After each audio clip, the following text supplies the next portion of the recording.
ওস্তাদ, লাশটা কি জ্যান্ত নাকি মরা?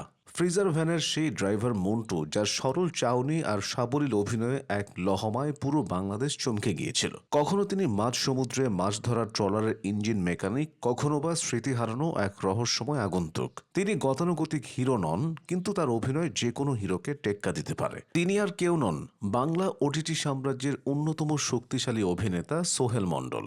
আসুন জেনে নেওয়া যাক বগুড়া থেকে উঠে আসা একজন ভিডিও এডিটর থেকে কিভাবে তিনি হয়ে উঠলেন আজকের দাপুটে অভিনেতা।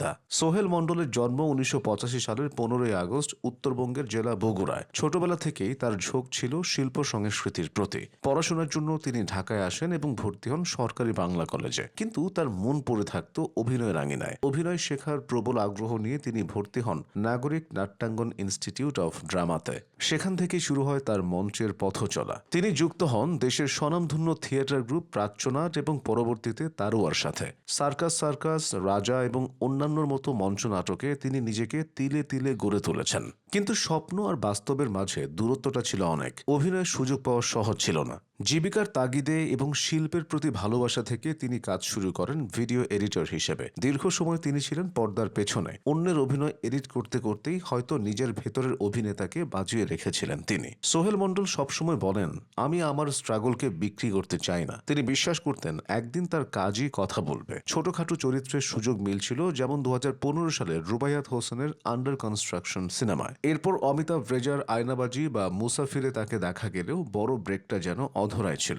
অবশেষে 2020 সাল রিলিজ হলো সৈয়দ আহমেদ শৌকি পরিচালিত ওয়েব সিরিজ তাকদীর। চঞ্চল চৌধুরীর মতো জাদ্রের অভিনেতার পাশে দাঁড়িয়ে অভিনয় করাটা ছিল বিশাল চ্যালেঞ্জ। কিন্তু সোহেল মণ্ডল প্রমাণ করলেন তিনি লম্বা রেসের ঘোড়া। তার চরিত্র মন্টু এতটাই জীবন্ত হয়ে উঠল যে দর্শক মূল গল্পের পাশাপাশি মন্টুর সরলতা আর বোকামিতে মুগ্ধ হলো। এই একটি চরিত্র তাকে রাতারাতি পরিচিতি এনে দেয়। সমালোচকরা বলতে বাধ্য হলেন, এসেছে নতুন এক বাজিগর। এই কাজের জন্য তিনি Blenders Choice The Daily Star অ্যাওয়ার্ডে সেরা পার্শ্ব অভিনেতার পুরস্কারও জিতে নেন। তাকদীরের সাফল্যের পর সোহেলকে আর পেছনে ফিরে তাকাতে হয়নি। তবে তিনি নিজেকে এক ধরনের চরিত্রে আটকে রাখেননি। মেজবাউর রহমান সুমনের ব্লকবাস্টার সিনেমা হাওয়াতে তিনি হাজির হলেন উরকেস হিসেবে। ট্রলারের ইঞ্জিনের কালিমাখা শরীর আর রুক্ষ মেজাজের সেই চরিত্রটি মন্টু থেকে ছিল একদম আলাদা। আবার হইচইয়ের ওয়েব সিরিজ বলিতে তাকে দেখা গেল রুস্তম চরিত্রে, এক স্মৃতি হারানো রহস্যময় যুবক যে ছেড়া দিয়া দ্বীপের ক্ষমতার দ্বন্দ্বে জড়িয়ে পড়ে। উনলৌকিক সিরিজের ডোন্ট রাইট মি পর্বে তার সাইকোলজিক্যাল অভিনয় দর্শকদের শির দ্বারাই ভয়ের স্রোত নামিয়ে দিয়েছিল। প্রতিটি চরিত্রেই তিনি নিজেকে ভেঙেছেন আর গড়েছেন নতুন করে। শুধু দেশেই নয়, তার প্রতিভার দ্যুতি ছড়িয়েছে ওপারেও। ইন্দ্রনীল রায় চৌধুরীর যৌথ প্রযোজনার সিনেমা মায়ার জঞ্জালে অনবদ্য অভিনয়ের জন্য তিনি অর্জন করেন ভারতের সম্মানজনক ফিল্মফেয়ার অ্যাওয়ার্ডস বাংলা 2024-এ সেরা নবাগত অভিনেতার পুরস্কার।